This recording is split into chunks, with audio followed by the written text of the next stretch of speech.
শুভ সকাল বন্ধুরা। আর আজকে ভিডিওটা আমি শুরু করলাম, অর্থাৎ ব্লগটা শুরু করলাম আমার এই ছোট্ট ব্যালকনিতে এই সুন্দর ফুলটা দিয়ে। ফুলের সৌন্দর্য দেখলেই হবে না, চলো এবার রান্নাঘরের সৌন্দর্য বাড়াতে হবে। তাই ঝটপট চলে এলাম কিচেনে। আশা রাখি তোমরা সবাই খুব ভালো আছো। অনেকদিন পর একটা ব্লগ ভিডিও নিয়ে তোমাদের কাছে চলে এলাম। আশা রাখবো তোমরা পুরো ভিডিও জুড়ে আমার সাথে থাকবে, কিছুক্ষণ সময় কাটাবে। আর রান্নাঘরে দেখো কি বসিয়েছি, কাঁকরোলে দেখো এই চাপা দিয়ে দিলাম। চাপা দিলে কি যে তেলটা একটা আন্দাজ মতো তো তেল দিয়েছি, এরপর আর লাগবে না। চাপা দিয়ে করে যেমন নরম হবে, তেলটাও একদম ঠিকঠাকই, আর বেশি লাগবে না আর কি। দেখো কাঁকরোল ভাজা হচ্ছে, টুকটাক অনেক কিছুই রান্না হবে আর কি। বেশি মানে তরকারি সেভাবে কিছু হবে না, ওই টুকটাকটাই বেশি হবে।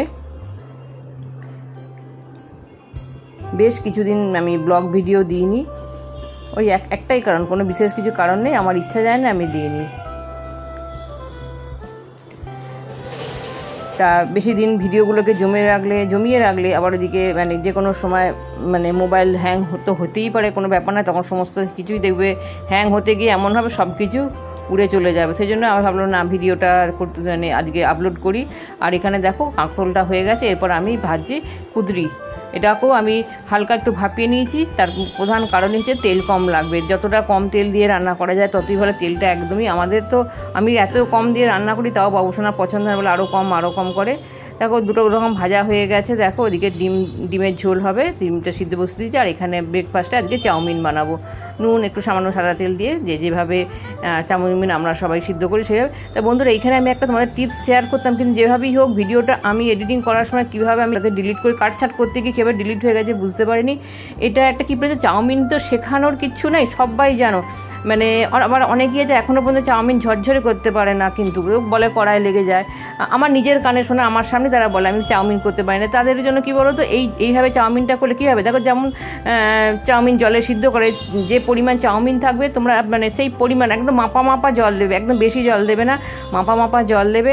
দেওয়ার পর যখন চাউমিনটা সিদ্ধ হয়ে যাবে তখন তোমরা একদম একটু ঠান্ডা জল মানে ফ্রিজের জল না, নর্মাল যে ওটা, সেটা একদম যতটা পারবে বেশি করে ঢেলে দেবে। দিয়ে এবার ছেঁকে, যেমন আমরা কলের তলায় বেসিনের তলায় রেখে আর কি ওই ধুয়ে নিই আর কি, বেসিনের তলায় না, কলের তলায় রেখে ধুয়ে নিই, সেইভাবেই আর কি সব করবে। কিন্তু ওই মানে সিদ্ধ করার পর মাপা জল দেবে, কিন্তু মাপা একদম মানে সেই মেপে জল বেশি যেন না হয়। সেটা সিদ্ধ হয়ে যাওয়ার পরই বেশ কিছুটা ঠান্ডা জল ঢেলে দেবে ওই কড়ার মধ্যে। আবার যেমন আমরা কলের তলায় রেখে ধুয়ে নিই সেইভাবে করবে। এর ফলে কি দেখবে ঝরঝরে তো হয়, টেস্টটাও কিন্তু একটু অন্যরকম হয়। কিন্তু সত্যি বলছি, এটা জানতাম না। আমাদের ওই যে রান্না করো ওই দিদি একদিন বলছে, বৌদি তুমি এইভাবে করো, তুমি চাউমিন সুন্দর করেই করো ঝরঝরে, তবুও তুমি একদিন এইভাবে করবে, দেখবে খুব ভালো হবে আর কি।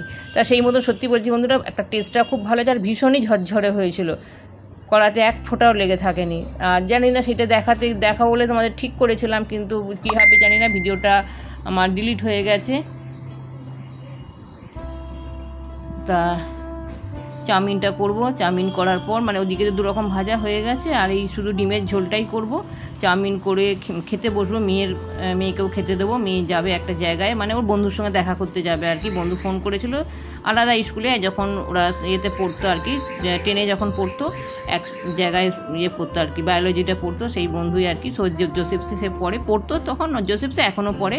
সেই ফোন করে যে অনেকদিন দেখা হয়নি, আয় আর কি। তো শেষ পর্যন্ত যেখানে দেখা করার কথা ছিল আসে না, শেষ পর্যন্ত আমাদের বাড়িতেই এসেছিলো। জায়গা ওর সঙ্গে কিছুটা আমার সময় কাটিয়েছি, ভালোই লাগছিলো। এই যে দেখো চাউমিনটা আমি বলছি সবজি দিয়ে আর কি, সবজি আর একটু ডিম দিয়ে আর কি চাউমিনটা বানাচ্ছি আর কি। আর এখানে আমি চাউমিনটা হয়ে যাওয়ার পর ডিমের ঝোলটা বসাবো, আলুটা কষাতে দিলাম। এটা বসিয়ে ডিমের ঝোলটা বসিয়ে আমি খেতে চলে যাবো আর কি, অর্থাৎ ব্রেকফাস্ট করব। এই দেখো রাক্ষস খাচ্ছে, দেখো মনে হচ্ছে ফার্স্ট টাইম চাউমিন খাচ্ছে। মুখ চলছে না রাজধানী এক্সপ্রেস চলছে, তার কারণ আছে বন্ধুরা। এমনি রাজধানী এক্সপ্রেস চলছে না, চলো আবারও কিচেনে চলো। এই দেখো এনাকে নামাতে হবে, টাইম হয়ে গেছে।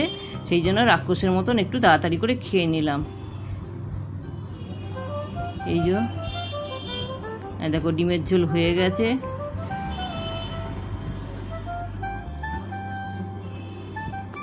ডিমের ঝোলের কালারটা কীরকম এসেছে জানি না, আমার তো মনে হয় ঠিকঠাকই এসেছে। এইবার স্নান টান করে চলে এসেছি। তা বন্ধুরা দেখো, আজকে কাগজের প্লেটে অর্থাৎ কাগজের থালায় খাচ্ছি। কি আজব কাণ্ড, কিছু অনুষ্ঠান নেই আর নেই, অথচ এতে খাচ্ছি।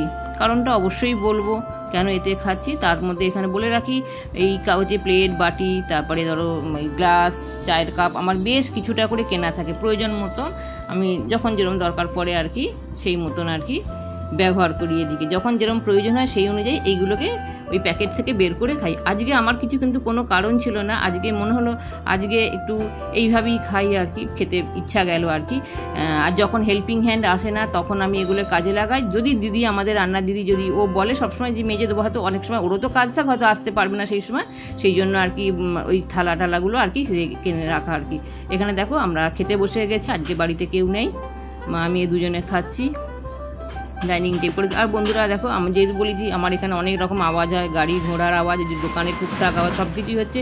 এগুলো একটু ইগনোর করে মানিয়ে নিয়ে আমার ভিডিওটা তোমরা শুনবে আশা রাখছি। এবার তো বিদায় নিতে হবে। তোমরা সবাই খুব ভালো থেকো, সুস্থ থেকো, টাটা। দেখা হচ্ছে পরবর্তী কোনো একটা ব্লগের সাথে।